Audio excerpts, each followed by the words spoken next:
بسم اللہ الرحمن الرحیم۔ السلام علیکم۔ پروگرام الکلام میں خوش آمدید۔ میں ہوں آپ کا ہوسٹ محمد شعیب رضا۔ ناظرین کرام، آج جمعۃ المبارک اور جمعۃ المبارک کے دن ہم سیرت النبی صلی اللہ علیہ وآلہ وسلم کے ایک اہم گوشہ پہ گفتگو کرتے ہیں۔ وہ گفتگو اس لیے کرتے ہیں تاکہ ہم سیرت النبی صلی اللہ علیہ وآلہ وسلم کے جو مختلف گوشے جن کو اپنی زندگی سے ہم بھلا بیٹھے ہیں، ہم ان کو دوبارہ سے تر و تازہ کریں اور اپنی زندگی کو اس کے مطابق گزاریں۔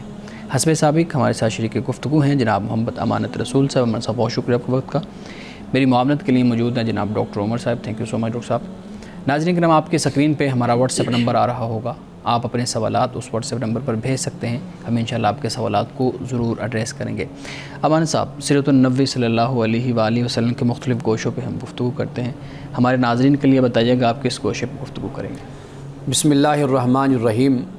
ناظرین کرام، ہمارے معاشرے میں ایک مسئلہ کہ جس کے بارے میں ہم کبھی احتیاط نہیں کرتے، وہ یہ ہے کہ جب ہم کسی سے قرضہ لیں تو وہ قرضہ ادا کرنے کی نیت سے لینا چاہیے۔ قرض اس لیے لیا جاتا ہے تاکہ ہم اپنی ایک ضرورت کو پورا کر لیں، اور قرض خواہ کا یعنی جس سے قرضہ لیا اس کا رویہ بھی ایسا ہونا چاہیے کہ جو دوسرے کے لیے اذیت اور تکلیف دینے کا باعث نہ بنے۔ اور پھر قرض صرف قرض ہے، یعنی اس پر کوئی بھی منفعت کا تقاضا نہیں کر سکتا۔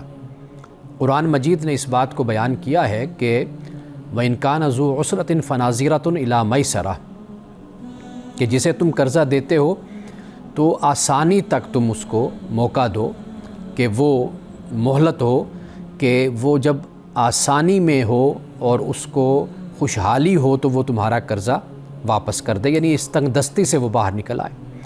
وَأَن تَصَدَّقُوا خَيْرٌ لَكُمْ إِن كُنتُمْ تَعْلَمُونَ، قرآن کہتا ہے یا پھر یہ ہے کہ دوسری صورت کہ تم صدقہ کر دو، یعنی اس کو معاف کر دو۔ لیکن جو قرض دیا اس پر اس کو اذیت دینا، تکلیف دینا یا اس سے زیادہ اس سے تقاضا کرنا، اس میں اسلام کی ممانعت ہے اور یہ حرام ہے۔ رسول اللہ صلی اللہ علیہ وسلم نے بھی اپنی زندگی میں قرضہ لیا۔ ایسا بھی ہوا کہ آپ کے پاس کوئی اپنی ضرورت لے کر آیا تو آپ نے فرمایا کہ فلاں شخص کے پاس چلے جاؤ اور جا کر میرے نام سے تم اس سے قرضہ لے لو، اپنی ضرورت کو پورا کر لو۔ ایسا بھی ہوا کہ رسول اللہ صلی اللہ علیہ وسلم نے بھی قرض لیا۔ ہماری رہنمائی اور ہدایت کے لیے ہمیں معلوم ہوتا ہے کہ رسول اللہ کا سلوک اور رویہ اور طریقہ کیا تھا۔ اب جو سوال کرنے والا آتا تھا اس کی ضرورت تو کسی اور طریقے سے آپ پوری فرما دیتے، کبھی انکار نہیں کیا کرتے تھے۔ لیکن جب قرض خواہ ہوتا وہ آپ کے پاس آتا اور وہ سختی سے پیش آتا۔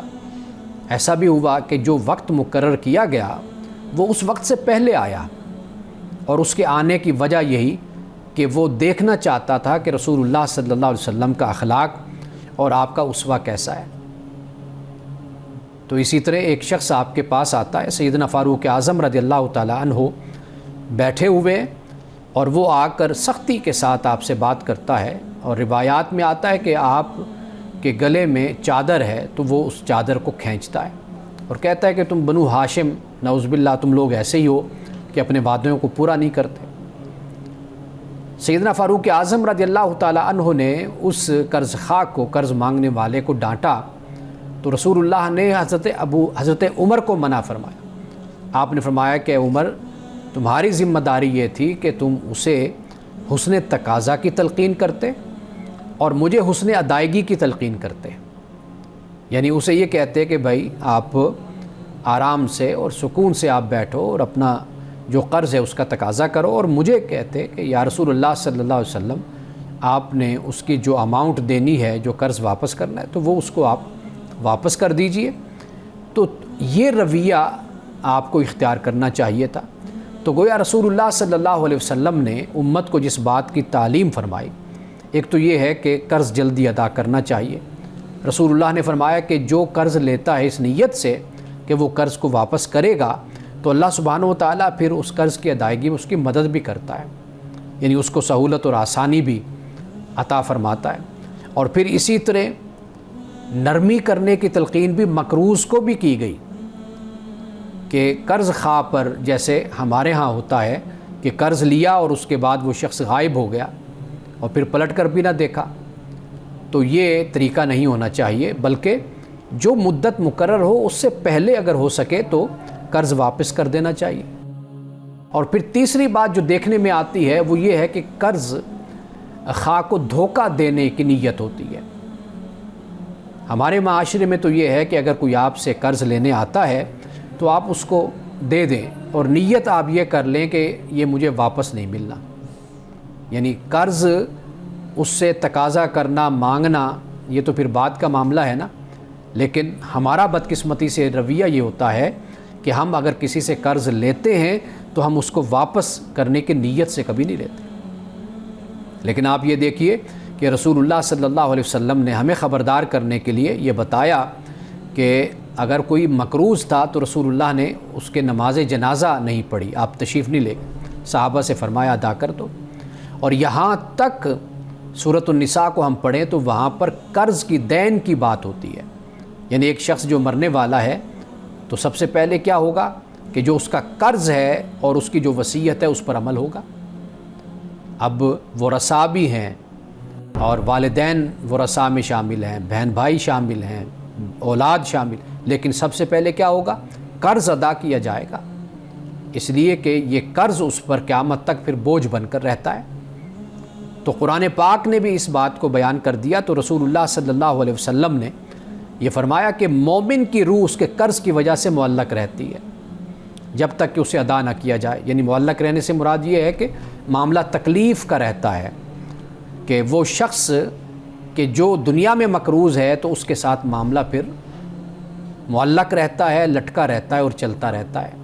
تو لہٰذا ہمیں اس بات کا خصوصی خیال رکھنا چاہیے۔ رسول اللہ صلی اللہ علیہ وسلم کی سیرت کے اس پہلو کو ہم لوگوں نے بھلا دیا ہے اور فراموش کر دیا ہے۔ ہمیں یہ بات یاد رکھنی چاہیے، یہ جو انسان کا انسان کے ساتھ معاملہ ہے اس کا سوال قیامت کے دن ہوگا، اور اللہ سبحانہ و تعالیٰ معاف فرماتا ہے، مغفرت فرماتا ہے، گناہ بخش دیتا ہے۔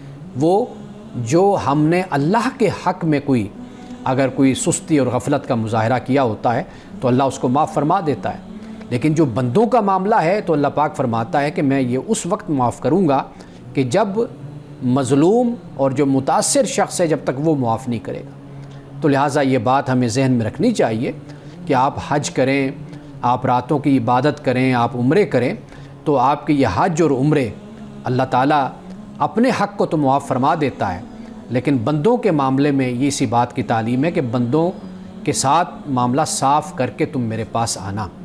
تو رسول اللہ صلی اللہ علیہ وسلم کی سیرت کا یہ پہلو ہمیں یاد رکھنا چاہیے اور اس بات کا خیال رکھنا چاہیے کہ قرض اگر لیا بھی جائے اپنی ضرورت کے لیے تو اتنا ہو کہ جتنا ہم اس کو واپس کر سکیں، اور قرض خواہ کو بھی چاہیے کہ مقروض اگر واقعی حقیقی طور پر مقروض ہے، ضرورت مند ہے، اور باوجود کہ محنت اور کوشش کے وہ قرض اتارنے کی پوزیشن میں آتا ہی نہیں، تو پھر اسے بھی چاہیے کہ اس کے ساتھ نرمی کا معاملہ کرے، اس لیے کہ اللہ سبحانہ و تعالیٰ نے اسے مومن کے لیے بہتر فرمایا ہے۔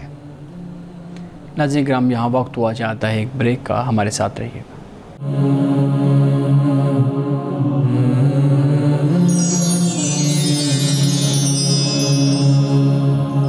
ویلکم بیک ناظرین۔ امان صاحب، بہت اہم پہلو، اور آپ نے اپنی گفتگو میں ہی اس کا جواب دے دیا کہ ہم جب کسی کو قرض دیتے ہیں تو پہلے سوچ لیتے ہیں کہ یہ واپس نہیں ملنا، اور پھر اس کے اوپر جو ایک الفاظ کا استعمال ہوتا ہے، سختی ہوتی ہے، لڑائی جھگڑے ہو جاتے ہیں، بڑے سنگین نتائج ہمارے سامنے آتے ہیں۔ رسول اللہ صلی اللہ علیہ وسلم کی سیرت کا آپ نے پہلو بیان کیا، اس میں ایک عنصر آتا ہے سختی کا، نرمی کا۔ آپ نے نرمی سے گفتگو کرنے کی اور نرمی سے قرض جو ہے دار ہے اس سے بات کرنے کی تلقین کی۔ ہم نے دیکھا ہم سے یہ نرمی والا عنصر بالکل غائب ہو گیا، ہمارے علماء، اسکالرز، اہل علم، سب میں سے یہ عنصر بالکل ختم ہو چکا ہے۔ کیا وجہ ہے، کیا ریزن ہے، اور اس کے نتائج کیا آپ نظر آتے ہیں آپ کو؟ اس کا جو سب سے بڑا سبب ہے وہ یہ ہے کہ ہم نے تدین کو، یعنی دینی بننے کو ہم نے اخلاق کے ساتھ جوڑا نہیں ہے، یعنی اس سے جدا کر دیا، صرف عبادات تک رکھا. عبادات تک. یعنی کہ ہم نے اخلاقیات کو کبھی دین کا حصہ یا دیندار ہونے کی علامت اور صفت ہم نے نہیں بنایا. حالانکہ جب ہم اسلام کا مطالعہ کرتے ہیں، قرآن کا اور رسول اللہ صلی اللہ علیہ وسلم کی سنت اور سیرت کا مطالعہ کرتے ہیں، تو ہمیں معلوم یہ ہوتا ہے کہ سب سے پہلا نقطہ، یعنی جسے ٹاپ آف دا لسٹ کہتے ہیں، سر فہرست جو بات ہے وہ اخلاقیات ہے. رسول اللہ صلی اللہ علیہ وسلم نے احادیث کو آپ پڑھیے، اور یہ ثقہ حدیث ہیں مستند، کہ آپ نے فرمایا کہ کل قیامت کے دن میرے قریب، یعنی میری مجلس میں میرے نزدیک سب سے زیادہ وہ شخص قریب ہوگا کہ جو سب سے زیادہ اخلاق میں تم میں سے اچھا ہوگا. آپ نے یہ نہیں فرمایا کہ نمازیں پڑھتا ہوگا، روزے دیتا ہوگا، زکاتیں دیتا ہوگا، حج کرتا ہوگا یا دیگر معاملات، بلکہ اخلاق یہ بنیادی چیز. آپ نے یہ بھی فرمایا کہ بھی تم میں اس لیے سب سے اچھا ہوں کہ میں چونکہ اخلاق میں تم میں سب سے اچھا ہوں.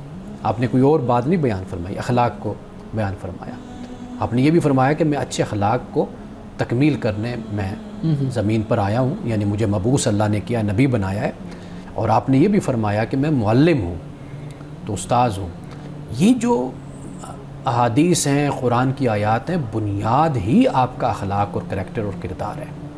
آپ کسی کو بھی اپنی گفتگو سے کتنی دیر تک متاثر کریں گے، اس جادو میں کتنی دیر میں رکھیں گے؟ کچھ دیر کے بعد آپ کا اخلاق، آپ کی سیرت یہ کھل کر پھر سامنے آتی ہے. ان روایات کو، ان احادیث کو، ان آیات کو پڑھنے والوں اور لوگوں کو سمجھانے والوں میں سے یہ جو نرمی والا عنصر ہے یہ کیوں غائب ہو گیا؟ سوال تو بنیادی طور پہ یہ ہے. میں وہی عرض کر رہا ہوں نا کہ دینداری کو اخلاق کے ساتھ جوڑا نہیں گیا. صحیح. ایک یہ بات. اچھا، پھر دوسری بات یہ ہے کہ جس طرف آپ اشارہ کر رہے ہیں اور آپ جواب چاہ رہے ہیں، تو وہ یہ ہے کہ ہمارے ہاں جو تعلیم ہے، تدریس ہے، جو طریقہ ہے، وہ بنیادی طور پر ہم نے اپنے عقائد، اپنے مسلک اور اپنے فرقے کو ہم نے اسی کو حق پر مبنی قرار دیا ہے.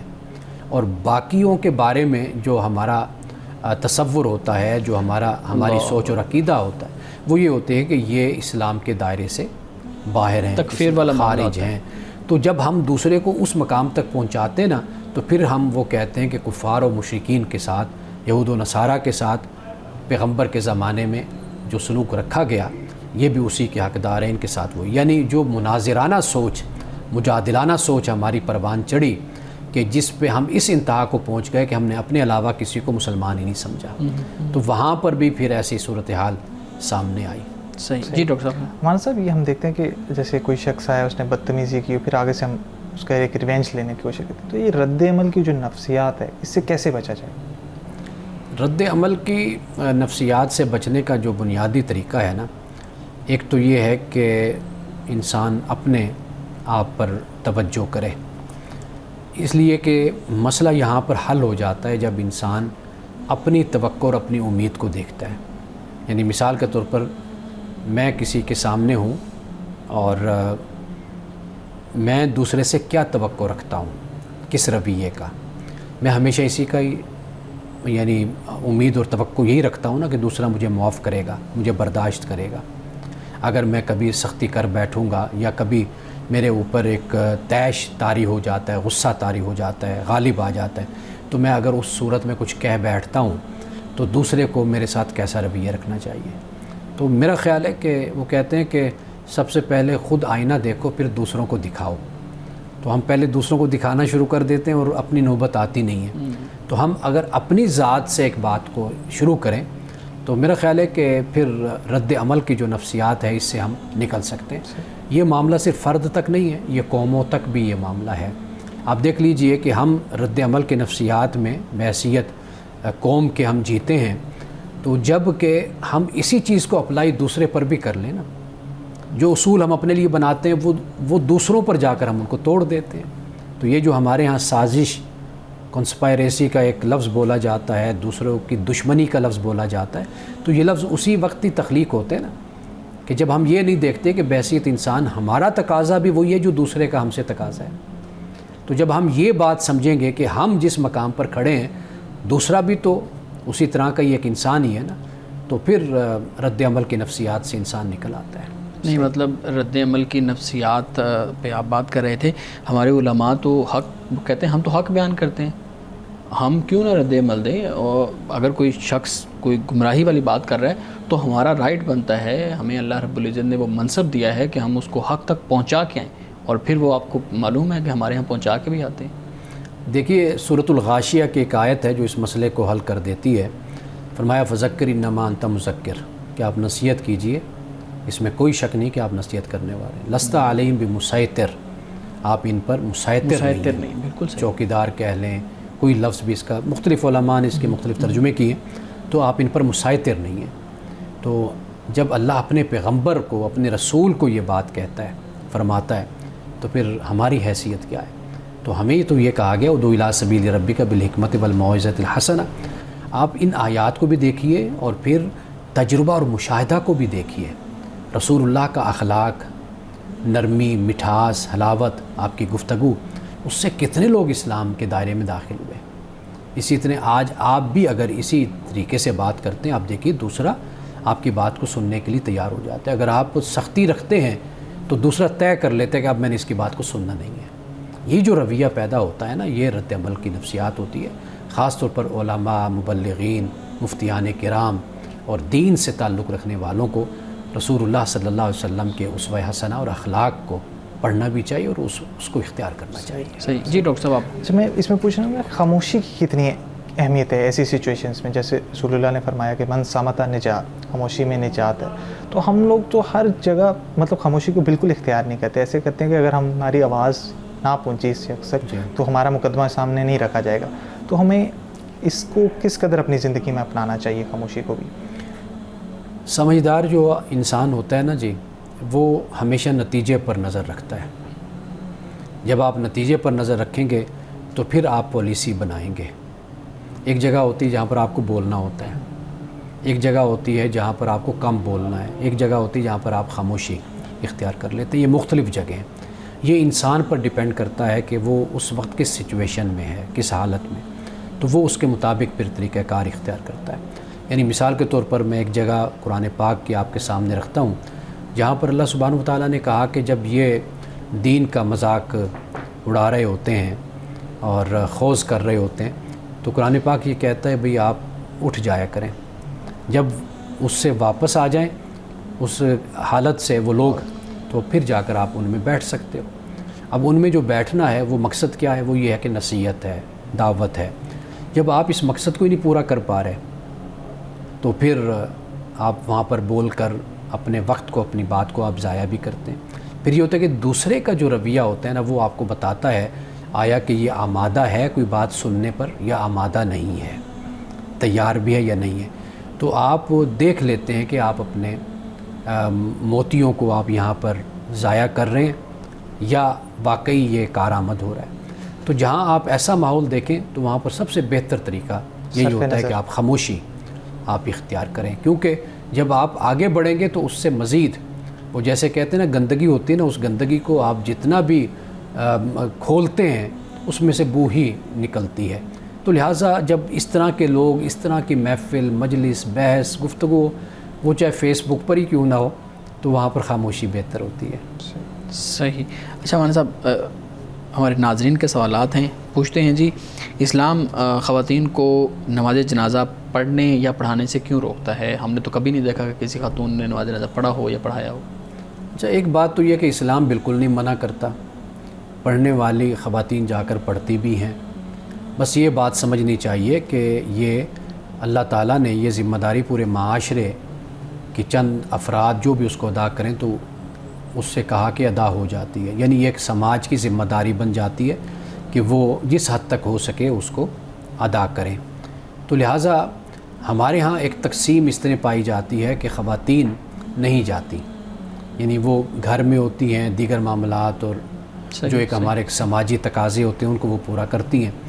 اور اگر جانا بھی کوئی چاہے تو اس پر کوئی پابندی نہیں. یعنی آپ یہ دیکھیے کہ مرد کب سارے آ رہے ہوتے ہیں، وہ بھی تو یعنی کوئی بڑی شخصیت ہو تو بڑا جنازہ ہوتا ہے. عام طور پر تو اگر ایک محلے میں، علاقے میں، سوسائٹی میں کوئی فوت ہوتا ہے تو 100-200 لوگ آ جاتے ہیں. اب وہ سوسائٹی جو ہزاروں پر مبنی ہے وہاں پر چند لوگ آ رہے ہیں. تو لہٰذا یہ فرض کفایہ جیسے فقہا نے کہا یہ بالکل ٹھیک بات ہے.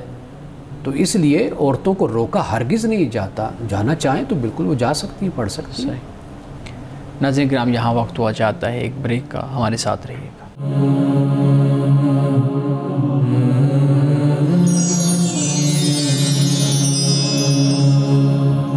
پروگرام میں ایک دفعہ پھر خوش آمدید. جی ڈاکٹر صاحب آپ سوال کرنا. جی سر، آج آپ نے قرض کی بات کی، قرض دینے اور لینے کی. ہم دیکھتے ہیں کہ عام طور پہ جو لوگ قرض دیتے ہیں کسی مقروض کو تو وہ لوگ مالدار ہی ہوتے ہیں، اور وہ ایک ڈیٹ دیتے ہیں کہ اس پر آپ نے مجھے واپس کرنا ہے. اگر اس شخص کو وہ پیسے واپس نہ ملیں، اب اس کو نہ اس کی کوئی ضرورت ہوتی ہے اور وہ مالدار ہوتا ہے، اس پیسے سے اس کو فرق نہیں پڑتا، لیکن پھر بھی ایسا ہوتا ہے کہ ایسا لگتا ہے اس کی ایگو ہرٹ ہو گئی ہے کہ مجھے اس موقع پہ پیسے نہیں واپس ملے، پھر وہ اس شخص کو تنگ کرنا شروع کر دیتا ہے. تو یہ لوگوں کا ایسا کیوں نہیں خیال کرتے کہ تھوڑا ٹائم دے دیں؟ اگر اس شخص کے پاس نہیں ہے تو یہ ٹائم کیوں نہیں دیتے لوگ؟ اصل یہ ڈیپینڈ کرتا ہے آپ کے جو ایک اجتماعی طور پر جو کردار معاشرے میں ہوتا ہے نا، ایک سوچ ہوتی ہے، یہ اس پہ اس کا انحصار ہوتا ہے. بدقسمتی یہ ہے کہ ہمارے معاشرے کا عمومی چال چلن یہی ہے کہ پیسے لے کر نہ دینا، واپس نہ کرنا. بے شمار میں نے لوگ دیکھے خوشحال ہوتے ہیں، خوشحال نہ کہیں تو وسعت والے ہوتے ہیں کہ اگر چاہیں تو وہ واپس کٹوتی کی صورت میں کسی نہ کسی شکل میں کر سکتے ہیں.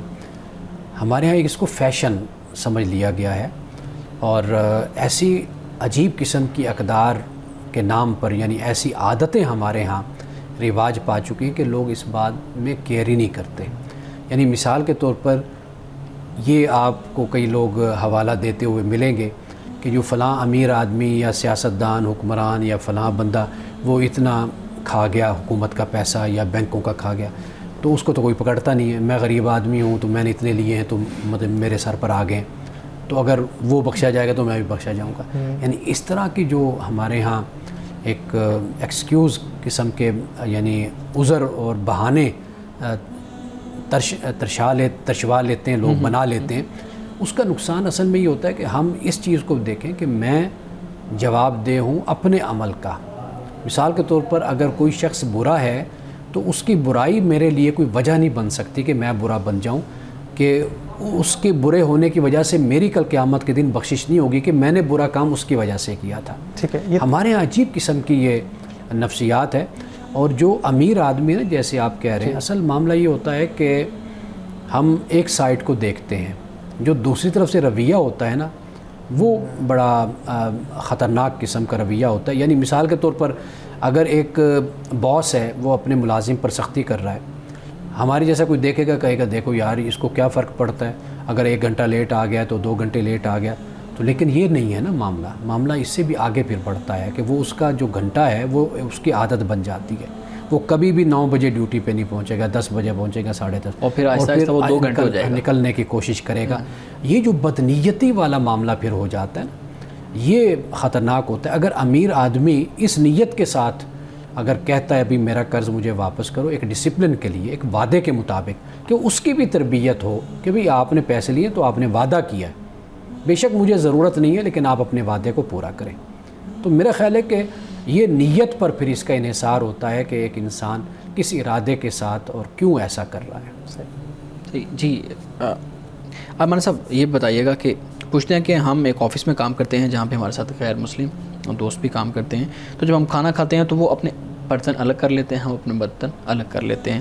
تو کیا ایسا کرنے کا حکم اسلام نے ہمیں دیا ہے؟ اسلام میں بالکل اس کا کوئی حکم نہیں ہے، اور بلکہ اسلام میں یہ طریقہ کار ہی ناپسندیدہ ہے. بات یہ ہے کہ جب آپ حلال کھا رہے ہیں، یعنی دونوں نے ہی حلال کھانا ہے.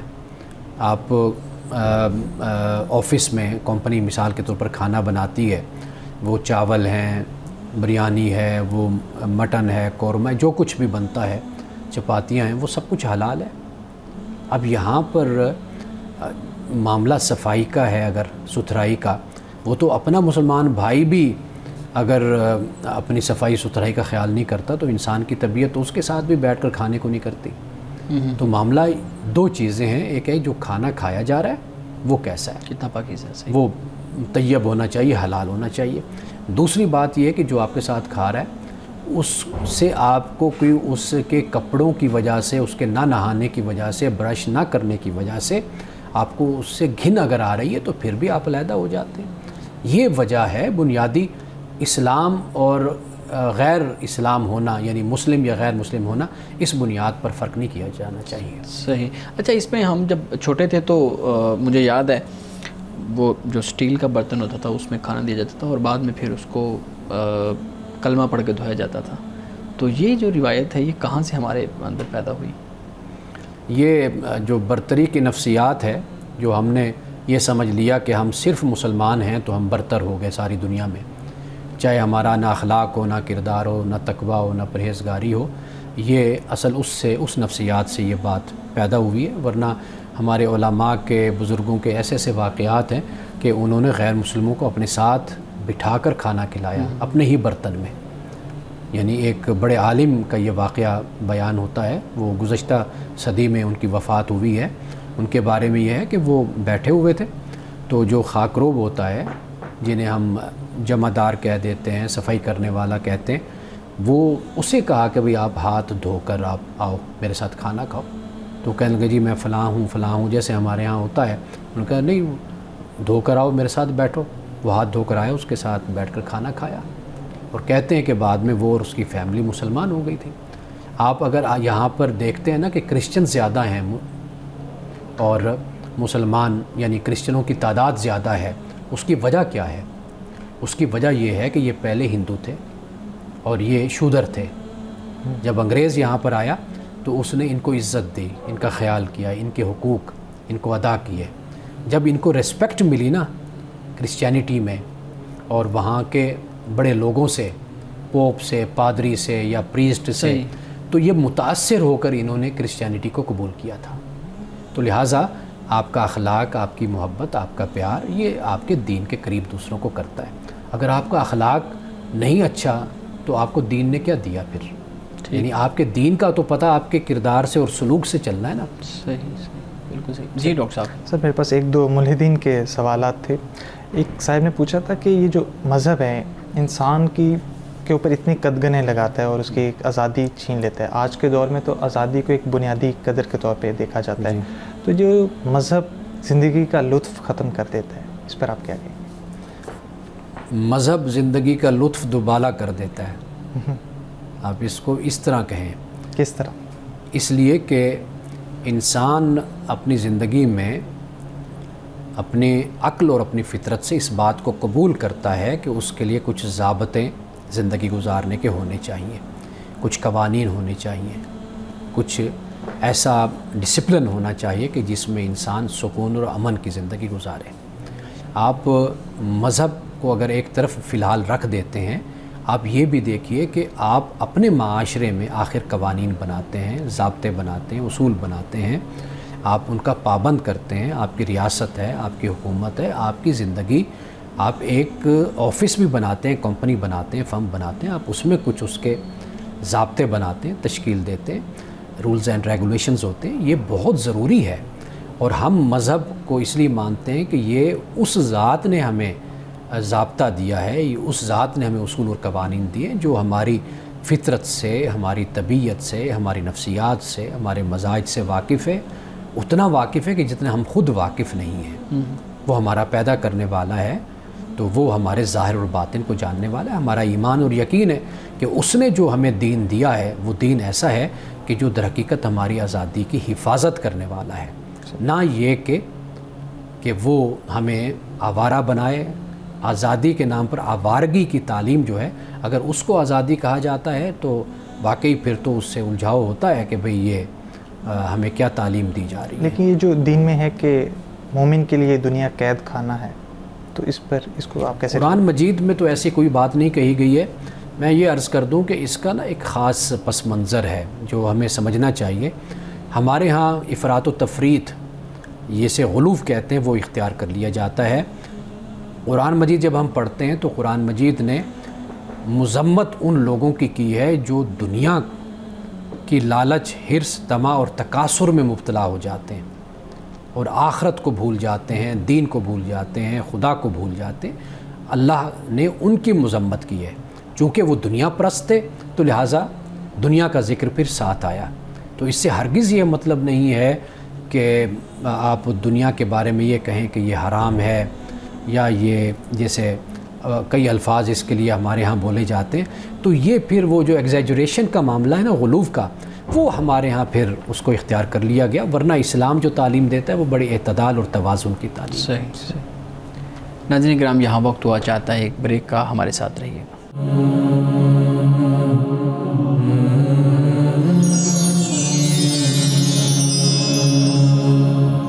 پروگرام میں ایک دفعہ پھر خوش آمدید۔ جی ڈاکٹر صاحب۔ جی سر، ایک اور الہاد کی طرف سے سوال تھا کہ ہم دیکھتے ہیں کہ مذہب میں ایک بنیادی مقدمہ ہے کہ ایک انبیاء میں سے کسی ایک نبی کے ساتھ اللہ تعالیٰ کا رابطہ ہوتا ہے اور پھر وہ آگے جا کے اپنی قوم کو میسج دیتا ہے کہ میرا خدا کے ساتھ رابطہ ہو اور یہ اللہ تعالیٰ کی تعلیمات ہیں۔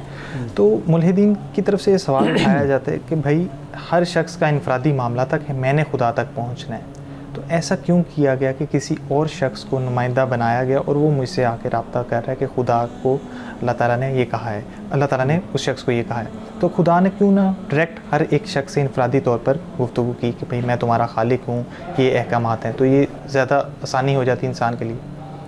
قرآن مجید میں حضرت آدم علیہ السلام کو جب زمین پر اللہ تعالیٰ نے بھیجا تو قرآن کہتے فمن تابع ہدایہ فلا خوف علیہم ولا ہم یحزنون، کہ جس نے میری ہدایت کی پیروی کی تو اسے نہ کوئی خوف ہوگا کل قیامت کے دن اور نہ ہی کوئی اسے غم ہوگا۔ یہ قرآن پاک نے ہدایت کو بیان کیا۔ تو گویا کہ جو قرآن مجید بیان کرتا ہے، اس کے جواب میں آپ کہہ لیجیے یا اس مسئلے کو حل کرتا ہے، وہ یہ ہے کہ اللہ سبحانہ و تعالیٰ نے انسان کو زمین پر اتارا آزمائش اور امتحان کے لیے۔ تو جب انسان زمین پر آیا ہے تو اب یہاں پر اس کا امتحان ہے۔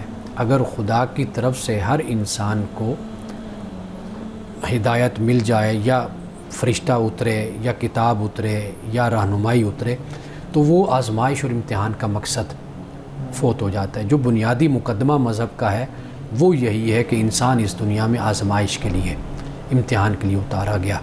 تو لہٰذا اگر یہ آزمائش اور امتحان اسی صورت میں ہی باقی رہ سکتی ہے کہ ایک اللہ کا نمائندہ، ایک رسول زمین پر آئے اور جو لوگوں کو اس بات سے خبردار کرے، بتائے کہ بھئی تم اس دنیا میں آئے ہو اور یہ تمہاری زندگی عارضی ہے، اس کے بعد تم نے خدا کی بارگاہ میں حاضر ہونا ہے۔ تو لہٰذا مذہب کو مذہب ہی کے مقدمے کی روشنی میں ہمیں سمجھنے کی ضرورت ہے۔ صحیح، لیکن اس میں آپ نے کہا کہ ایک پردہ رکھا ہوا ہے، ایک حجاب ہے اللہ تعالیٰ کی طرف سے تاکہ امتحان برقرار رہے، تو وہ پھر ان کی طرف سے یہ سوال آتا ہے ملحدین کی طرف سے کہ اللہ تعالیٰ یہ مشکل کرنا چاہ رہا ہے ہمارے لیے، اللہ تعالیٰ نہیں چاہ رہے کہ ہم اس امتحان میں پاس ہوں، اگر آسان کر دیا جاتا کچھ معاملہ، یہ تو ذرا مشکل کر دیا گیا۔ انسان کو اللہ سبحانہ و تعالیٰ نے باقی جو مخلوقات ہیں ان سے بالکل مختلف پیدا کیا ہے۔ انسان ایک طرف ملحدین بہت بڑے دعوے کرتے ہیں، یعنی اس حد تک کر جاتے ہیں دعوے کہ خدا کو بھی ماننے سے انکاری ہو جاتے ہیں، جبکہ خدا کی ذات پر بڑی آیات ہیں اور بڑی عقلی نشانیاں بھی موجود ہیں، لیکن وہاں پر اتنے بڑے ہو جاتے ہیں اپنے قد میں کہ خدا کو بھی جھٹلا دیتے ہیں۔ ادھر اتنا آ کر اتنے چھوٹے ہو جاتے ہیں کہ انسان کو جو قابلیت اور اہلیت اور جو صلاحیت اور جو مقام انسان کو دیا گیا اس کے بھی انکاری ہو جاتے ہیں، بلکہ اس سے نیچے گر جاتے ہیں۔ قرآن مجید نے اسی بات کو بیان کیا کہ انسان میں جو پوٹینشل ہے اللہ نے رکھا ہے، ایک علم ہے، ایک قدرت ہے، یعنی یہ بہت بڑی چیز ہے کہ یہ دونوں چیزیں آپ دیکھ لیجئے، آپ کو نہ کوئی جانوروں میں نظر آئیں گی، نہ آپ کو کسی اور مخلوق میں نظر آئے گی، جو اللہ نے انسان کو دیا علم اور قدرت، اور پھر اس کے ساتھ ارادہ جو سورۃ الاحزاب میں اللہ سبحانہ و تعالیٰ نے بیان کیا کہ اس امانت کو آسمانوں اور زمین اور پہاڑ انہوں نے اٹھانے سے انکار کر دیا تھا۔ اب ایک طرف اتنی بڑی صلاحیت کے مالک ہو جاتے ہیں کہ اتنے عقل کل کہ خدا کا بھی انکار کر بیٹھے، ہر چیز کا انکار کرتے ہیں، دوسری طرف اپنے آپ کو بھی پہچاننے سے منکر ہو جاتے ہیں کہ خدا نے اتنا ٹیلنٹ انسان کے اندر رکھا ہوا ہے کہ وہ انسان ایجاد کر رہا ہے، انسان کیا کچھ اکتشافات دنیا میں کر رہا ہے، تو وہ جو اس کا پوٹینشل ہے اس کو پیش نظر رکھے تو پھر اسی سوال کا جواب خود سامنے آ جاتا ہے۔ صحیح۔ اچھا مولانا صاحب یہ بتائیے گا کہ قرآن کریم کا جو مصحف ہے ہمارے پاس یہ کتابی شکل میں جو موجود ہے، اس کے ابتدا میں بھی اور آخر کا جو صفحہ ہوتا ہے اس پہ بھی اللہ رب العزت کے اور رسول اللہ صلی اللہ علیہ وسلم کے 99 یا 100 نام لکھے ہوتے ہیں۔ یہ نام قرآن کا حصہ ہیں نہیں ہیں؟ یہ کب شامل کیے گئے؟ پہلے سے شامل تھے یا دوبارہ بعد میں اس کو شامل کیا گیا؟ دیکھیے قرآن مجید نے اللہ سبحانہ و تعالیٰ کے بھی صفاتی نام بیان کیے ہیں. رسول اللہ صلی اللہ علیہ وسلم کا جو نام نامی ہے اس میں گرامی محمد، اس کے علاوہ بھی قرآن پاک نے آپ کو مختلف القاب سے آپ کہہ لیجئے، صفات سے آپ کو پکارا ہے قرآن مجید میں، اس کو جمع کر لیا گیا ہے. لیکن یہ ہے کہ یہ ذہن میں بات رہنی چاہیے کہ اللہ سبحانہ و تعالیٰ کی جو صفات ہیں وہ لامحدود ہیں. یہ انسانی کوشش ہے کہ جو انسان نے اپنی طرف سے یہ بیان کیا ہے، لیکن ہرگز اس میں اپنے آپ کو بند نہیں کرنا چاہیے، محدود نہیں کرنا چاہیے. خدا کی ذات اس سے بھی کہیں وسیع ہے. باقی رسول اللہ صلی اللہ علیہ وسلم کے حوالے سے جو نام بیان کیے جاتے ہیں وہ تاریخ سے بھی اکٹھے کیے گئے ہیں، سیرت سے بھی اکٹھے کیے گئے ہیں. آپ صلی اللہ علیہ وسلم کی صفات، آپ کی عادات، آپ کے اخلاق، خصائل، ان سے بھی ان چیزوں کو نکالا گیا. یعنی خاندانی، قبیلے اور آپ کی وہ سرزمین، مثلا مکہ ہے، عرب ہے، اس کو مختلف ناموں سے بلایا گیا. تو جیسے تہامی آپ کو کہا گیا، مکی کہا گیا، مدنی کہا گیا، آپ کو امی کہا گیا. تو یہ پھر کچھ نسبتیں ایسی ہوتی ہیں جو زمین کے ساتھ ہو جاتی ہیں، کچھ انسان کی اخلاق اور خوبیوں کے ساتھ ہو جاتے ہیں. تو اس طرح کر کے پھر علماء نے، سیرت نگاروں نے ان کو جمع کر کے لکھ دیا، اور پھر اس کو قرآن کے شروع میں اور قرآن کے آخر میں اس کو شامل کر دیا گیا. تو یہ کوئی قرآن کا حصہ نہیں اور کوئی لازم نہیں ہے کہ ان کو ضرور چھاپا جائے اور شائع کیا جائے. صحیح. لیکن ہم دیکھتے ہیں کہ ہمارے ہاں جب خواتین خاص طور پہ بزرگ حضرات قرآن پاک کی تلاوت کرنے لگتے ہیں تو وہ پہلے ان ناموں کو پڑھتے ہیں اور پھر آخر میں بھی تلاوت کے بعد پڑھتے ہیں. تو یہ ایک رویہ اس طرح تو پھر لوگ سمجھ لیتے ہیں کہ یہ ضروری ہو گیا ہے. ایسے ہی ہے. اصل جو تربیت ہے نا جی، وہ لوگوں کو بتایا جائے کہ جو تفسیر ہوتی ہے وہ بھی قرآن نہیں ہوتا، اور جو ترجمہ ہوتا ہے وہ بھی قرآن نہیں ہوتا، اور اس ترجمے کے ساتھ جو حاشیہ ہوتا ہے اوپر وہ بھی قرآن نہیں ہوتا. لوگ یہ سمجھتے ہیں کہ یہ جو قرآن مجید ہے، تفسیر ہے، اس میں جو بھی لکھا ہوگا نا اس جلد کے اندر، ما بین الدفتین جس کو کہا جاتا ہے، قرآن ہے، یہ سارا کا سارا قرآن ہے. تو وہ کہتے ہیں جی میں نے قرآن میں پڑھا تھا. تو وہ قرآن میں نہیں ہوتا، یا تو وہ ترجمہ کسی مترجم کا ہوتا ہے، تو وہ انسان ہے. اسی طرح مفسر نے کوئی نقطہ بیان کیا اپنے ہوتا ہے، فہم کے مطابق فہم کے مطابق. اصل معاملہ یہ ہوا کہ یہ جو 2 صفحے تھے نا یہ خالی تھے قرآن مجید کے، تو ان کو بھرنے کا ایک طریقہ یہ اختیار کر لیا گیا، کیونکہ قرآن اللہ نے نازل فرمایا اور جس ہستی پہ نازل فرمایا رسول اللہ صلی اللہ علیہ وسلم، تو پھر اس حساب سے دونوں طرف یہ صفاتی نام جو ہیں وہ لکھ دیے گئے. ان صفحوں کو خالی نہیں رکھا گیا. اچھا. مولانا صاحب آج کی حدیث مبارکہ بیان کیجیے گا. آج کی حدیث حضرت ابو ہریرہ رضی اللہ تعالی عنہ سے روایت ہے. بیان کرتے ہیں رسول اللہ صلی اللہ علیہ وسلم نے فرمایا، جس نے لوگوں کا مال لیا یعنی قرض اور اس کا ارادہ ادا کرنے کا تھا تو اللہ تعالیٰ اسے ادا کروا دے گا، اور جو اسے ضائع کرے گا تو اللہ تعالیٰ اس قرض دار کو تباہ کر دے گا. یہ بخاری شریف کی حدیث ہے. تو خواتین و حضرات دیکھیے کہ کتنی اہمیت ہے اس بات کی کہ اگر ایک شخص اگر قرض ادا کرنے کے ارادے سے قرض لیتا ہے تو اللہ تعالیٰ اس کے لیے آسانیاں پیدا کر دے گا، اور جو شخص یہ ارادہ کر لیتا ہے کہ قرض میں نے واپس ہی نہیں کرنا، تو رسول اللہ صلی اللہ علیہ وسلم نے فرمایا کہ اللہ تعالیٰ پھر اس قرض دار کو تباہ کر دے گا. ناظرین کرام، اس دعا کے ساتھ اپنے پروگرام کا اختتام کریں گے. اللہ رب العزت حسن کلام اور تاثیر کلام عطا فرمائے، ہماری زبان کے گروں کو کھول دے اور سننے والوں تک خیر کا پیغام پہنچے. اجازت دیجیے. خدا حافظ.